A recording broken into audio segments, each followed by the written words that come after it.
আসসালামু আলাইকুম everyone. Bangla tasty কিচেনে আপনাদের স্বাগত জানাই। ঘরে থাকা বেসিক মশলা দিয়ে কীভাবে রান্না করা যায় চলুন দেখে নেওয়া যাক। এই খাবারটা সবার পছন্দ। তো আজ আমি রান্না করব কচু শাকের ভর্তা। চুলায় একটা প্যান বসিয়ে নিলাম। প্যানে কেটে রাখা কচু শাক দিয়ে দেব।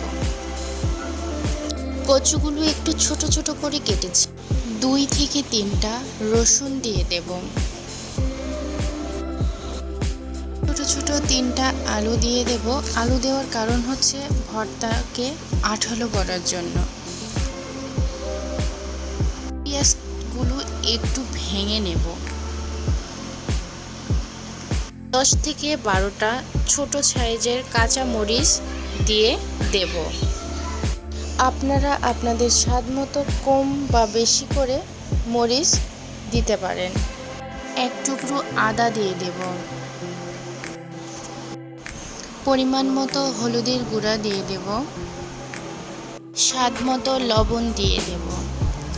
পরিমাণ মতো তেল দিয়ে নাড়িয়ে চাড়িয়ে মিশিয়ে নেব।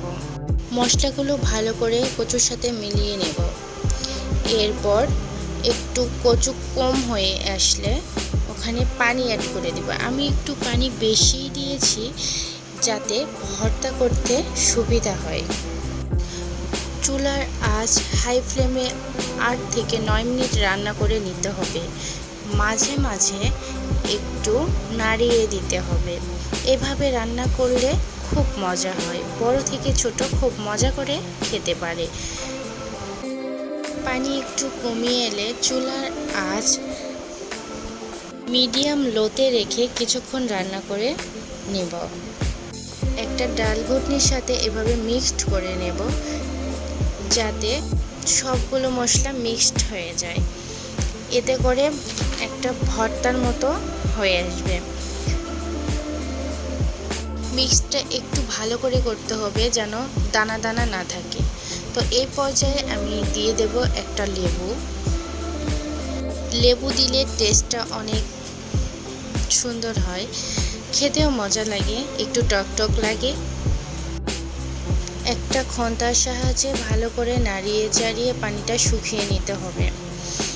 যতক্ষণ না পানি শুকিয়ে গিয়েছে ততক্ষণ নাড়তে হবে। এভাবে নাড়তে নাড়তে এক পর্যায়ে ভর্তার মতো একটা শেপ চলে আসবে। ভর্তা তো রেডি আমাদের কচু শাক ভর্তা।